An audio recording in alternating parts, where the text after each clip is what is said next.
Hi everyone, welcome to Adda 247. मेरा नाम है Bharti and I am your NEET counselling expert and a biology educator as well. आपका ACCC का stray vacancy round 1 जो है वो स्टार्ट होने वाला है एंड द पॉइंट इज उसके कुछ रूल्स एंड रेगुलेशन हैं जो आपको पता होने चाहिए। तो ACCC ने खुद आज यानी कि 3 तारीख को आपका एक पूरा का पूरा सेलिएंट फीचर का एक PDF निकाला है, तो वो मैं आपको यहाँ पर इस वीडियो में एक्सप्लेन करने वाली हूँ। तो इस वीडियो को ढंग से समझना, क्योंकि दिस इज फॉर आपका क्या कहते हैं आयुष के लिए, ACCC के लिए है और ये आपको फॉलो करना पड़ेगा। ठीक है, अब देखो, अब बहुत ध्यान से समझना। अगर मैं ACCC की बात करती हूँ तो सेलिएंट फीचर है ये आपके गवर्नमेंट कॉलेजेस हो, चाहे वो गवर्नमेंट एडेड हो, सेंट्रल यूनिवर्सिटीज हो, नेशनल इंस्टीट्यूट्स हो, चाहे डीम्ड यूनिवर्सिटी हो या बी फार्मा के लिए हो, सबके लिए आपके ये रूल्स जो हैं वो चालू रहेंगे। ठीक है, अब this is the first round 1 है आपके स्ट्रे वैकेंसी का, जिसमें आपको रजिस्ट्रेशन चॉइस फिलिंग अवेलेबल हो चुका है और इसमें आपका कोई भी किसी भी तरह का there is no upgradation from available from previous round. यानी कि ऐसा आप नहीं कर सकते हो, फॉर एग्जांपल अगर राउंड 3 में आपको कोई कॉलेज अलॉट हुआ है तो आप उसको अपग्रेड करके स्ट्रे वैकेंसी राउंड में नहीं आ सकते हो। ठीक है, अपग्रेडेशन इज नॉट अवेलेबल है और ऐसा भी नहीं है कि अगर आपको यहां पर कोई कॉलेज अलॉट का होता है तो आप स्ट्रे वैकेंसी राउंड 2 में उसको अपग्रेड करो, तो अपग्रेडेशन अवेलेबल नहीं है। ठीक है, the vacant not reported withdrawn seats available after the reporting period of SVR1 will be considered during the second allotment for those candidates who have not been allotted in any seat in SVR1। जो भी seat round 1 stray vacancy round 1 के बाद vacant रह जाएंगी, वो seat आपके stray vacancy round 2 में जाएगी एंड उन सीट्स पे सिर्फ वही बच्चा एलिजिबल रहेगा जिसको अभी तक कोई भी सीट अलॉट नहीं हुई है, यानी कि आपका स्टे वैकेंसी राउंड 1 में भी कोई सीट अलॉट नहीं हुई है। ठीक है, the second allotment will be purely based on the choice logged by the candidate as per the server time. ठीक है, अब मैं आप लोगों को बोल रही हूं कि आप जो चॉइस फिलिंग करोगे, जो चॉइस लॉकिंग करोगे, उसी के बेसिस पे आपको कॉलेज मिलेगा। अब जो आपका सेकंड अलॉटमेंट फेज रहने वाला है उसमें no registration available, no choice filling available. ठीक है, उसमें no registration available, no choice filling will be available. अब नेक्स्ट देखो, eligible candidate who wish to participate in SVR1 and 2 need to make a calculative decision before participating, as once they are allotted a seat in SVR1 and 2 of ACCC counseling, they must join the seat and their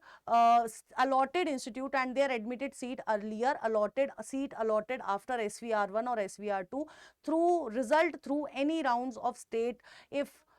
अगर देखो देखो बहुत बहुत simple चीज है, अगर आप SVR1 या SVR2 में पार्टिसिपेट कर रहे हो तो आपको अपनी जो सीट है वो ज्वाइन करनी ही करनी है।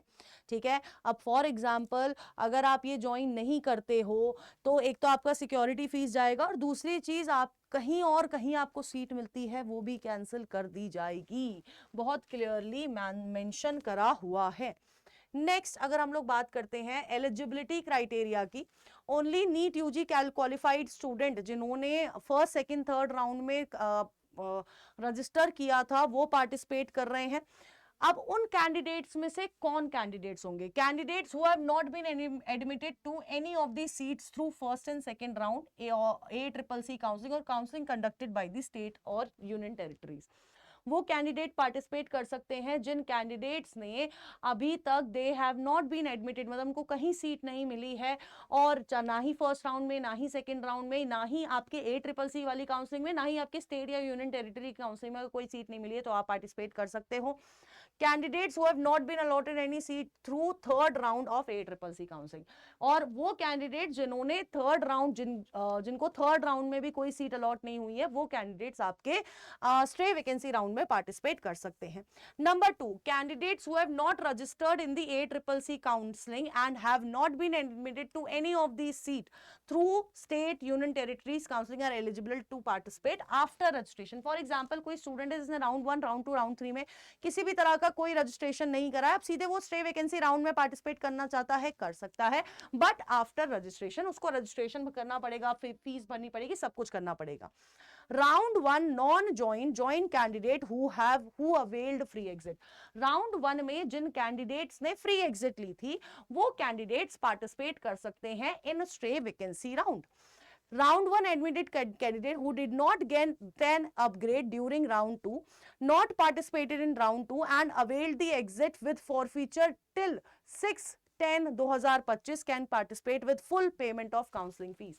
अब जिन बच्चों ने राउंड वन में कॉलेज मिला, राउंड वन में कॉलेज मिलने के बाद उन्होंने अपग्रेड पे डाला, बट अपग्रेड पे डालने के बाद उन्होंने राउंड टू में उनको कोई सीट अलॉट नहीं हुई और उसके बाद उन्होंने राउंड वन वाले कॉलेज से रिजाइन ले लिया विद फॉरफीचर ऑफ फीस, है ना, उन्होंने एग्जिट ले लिया बट फॉरफिट ऑफ फीस के बाद, और वो डेट मेंशन है 6 तारीख के बाद अगर आपने करा होगा तो आप एलिजिबल नहीं हो, लेकिन 6 अक्टूबर तारीख से पहले अगर आपने एग्जिट ले लिया होगा विद फॉरफिट ऑफ फीस तो आप दोबारा स्ट्रे वैकेंसी राउंड में पार्टिसिपेट कर सकते हो, बट आपको पूरी काउंसलिंग की फीस दोबारा भरनी पड़ेगी। Round 2 not joined candidates who have availed exit with forfeiture of fees can participate with full payment of counseling fees। जिनको राउंड 2 में सीट मिली बट उसने अवेल नहीं करी जिस स्टूडेंट ने, और उसकी सिक्योरिटी फीस जो है फॉरफिट हो चुकी है, वो भी पार्टिसिपेट कर सकता है बट उसको फिर से पूरी काउंसलिंग की फीस भरनी पड़ेगी। Next, Round 2 admitted upgraded student who availed free exit with forfeit of counseling fees till इतना can participate with full payment of fees। Again जिन्होंने जो राउंड 2 एडमिटेड स्टूडेंट थे जिन्होंने सीट ले ली थी बट उन्होंने बाद में वो एग्जिट कर दिया या अपग्रेड करके उनको कॉलेज मिला था और उन्होंने एग्जिट कर दिया है बिफोर 6 अक्टूबर तक, तो उनकी फॉरफिट होगी फीस। अब वो फॉरफिट फीस के वजह से भी वो फिर भी पार्टिसिपेट कर सकते, बस उनको दोबारा काउंसलिंग की पूरी फीस जो है भरनी पड़ेगी। इसके अलावा आपका 17 क्या कहते हैं, वो कैंडिडेट जिनका नाम 17 अक्टूबर वाली लिस्ट में आया है, इन एलिजिबल कैंडिडेट्स की लिस्ट में जिनका नाम आया है वो SVR1 हो चाहे वो SVR2 हो, इन दोनों में से किसी काउंसलिंग में पार्टिसिपेट नहीं कर सकते हैं, तो इन बातों का ध्यान रखना है। And all the best, stay tune on doctors अड्डा। और लेट्स सी अब स्ट्रे वैकेंसी राउंड में चाहे वो MCC हो, इसमें हो, किस किस को कितने कौन कौन सा कॉलेज मिलता है, एंड आई होप आप सबको कॉलेज मिल जाए। So stay tuned, bye bye, take care.